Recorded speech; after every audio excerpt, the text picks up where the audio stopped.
Right then, this is a quick walk around video for an absolutely gorgeous Lexus. This is the IS300 Hybrid F Sport model, finished in white with the dark rose red leather interior as an option. The car is absolutely beautiful, 57,800 miles recorded, full service history.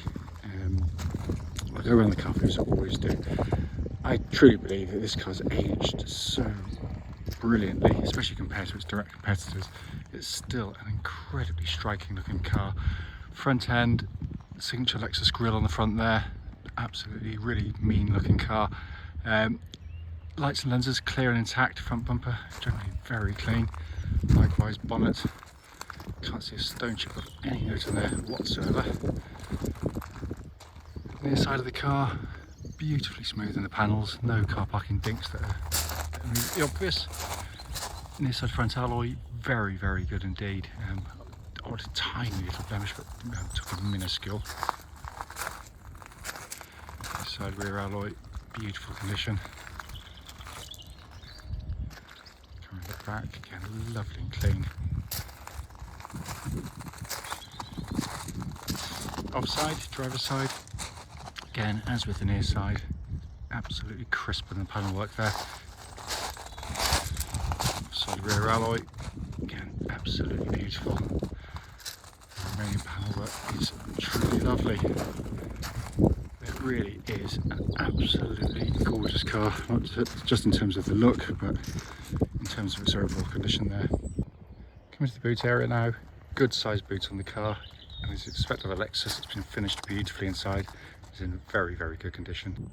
Just coming to the back now, this absolutely gorgeous interior. The leatherwork is in simply beautiful condition as well. It really is. Coming to the front, fantastically clean. The seat there, passenger side, been given a minimal amount of use. Finally coming on the driver's side, again lovely and clean there. There is likewise the driver's seat, the one that should show a lot of wear for its age, regardless of miles, shows hardly anything. So inside the car now, as always I have the engine running, so the dash can be seen illuminated, which looks absolutely stunning, and it's a wonderful interior. It's been kept really nicely. Everything works exactly as it should. Sat nav, as you can see there, working perfectly. Let's pop the rear camera on for you again, just to show you working exactly as it should. Then coming to the main dash binnacle, hopefully you can see 57,843 miles currently recorded. It really is simply glorious in here. Finally, just to show you, owner's manual pack and lock and wheel nut key, all here and present with the car. Right then, this is a quick road test video, and this is for a Lexus IS300. That was the hybrid F Sport model.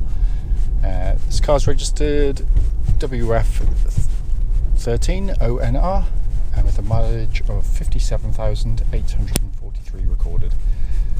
The reason for all of our videos, and as I always say, especially this road test section, it's to ensure if anyone's online looking at any of our cars actually in adverts, they actually get to see the advertised car in operation.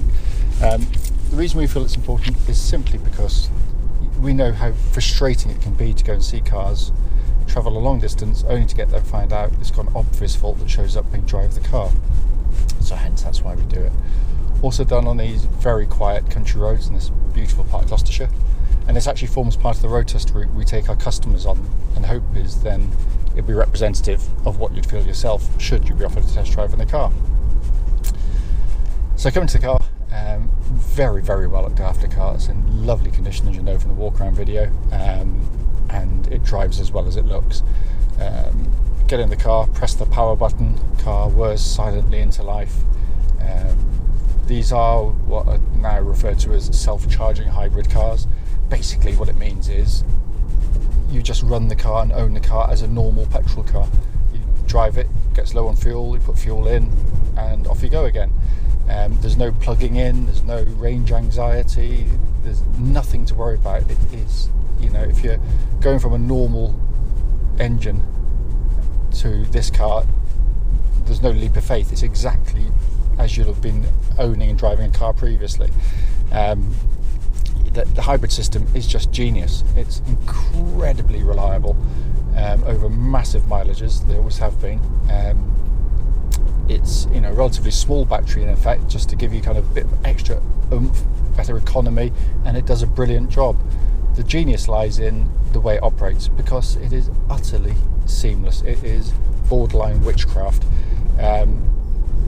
The transition from engine to battery only is all but imperceptible. It's incredible. You know it's in battery mode because it'll say EV on the dash display in front of you. But basically, it's just, hopefully that chap's going to stop there. There we go. I was going to lose that argument if I tried anything different. That's how it operates. I mean, coming back into the village, it's slightly downhill on the flat. For about a mile or two, it runs on battery only at sort of 30-40 miles an hour. But it's just how it works in conjunction with the gearbox, which is obviously CVT, makes the car just so smooth to drive. It's manoeuvring at low speed. It's the way it deals with sort of city traffic, compared to sort of clunky old-fashioned sort of gearboxes and diesels. It really is in a different league, and it's the thing that shocks most people when they drive them. Like now, come to stop, there's no kind of dunk in your back. You go to pull away, because it uses a lot of the battery to do that. It's completely smooth. You put your foot down and accelerate, it picks up, and it just, again, no changes, because there are none. The car also allows you to run in 3 modes. It always defaults to kind of normal mode when you set off. Little button here, if I push it to the left, or twist it to the left, it goes into eco mode, so it's more economical, feels slightly slower. Press the button down and back into normal. But if I twist to the right, suddenly a rev counter appears on the dashboard instead of the eco meter or power meter. But instantly you can feel a totally different throttle response. It's very keen to get up and go. It is amazing. It's also just astonishingly refined. It's so quiet, so smooth.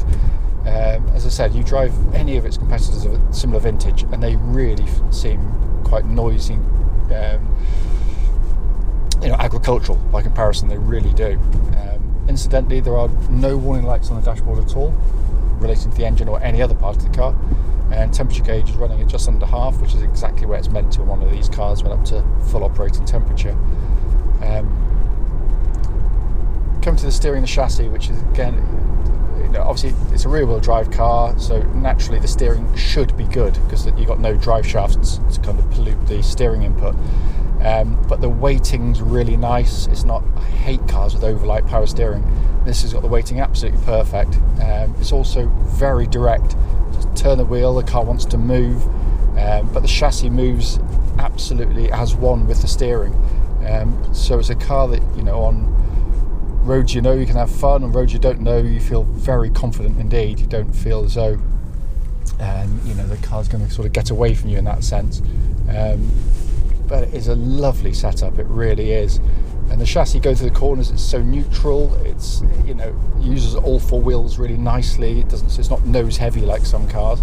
It feels kind of really athletic to drive, and yet when you're driving along, the ride, which is the sporty side of soft, if you like, is not soft at all. It's got a firmness to its suspension which is really nice. It's not harsh, but the damping is spot on for this type of car that is obviously a more sort of sports orientated saloon.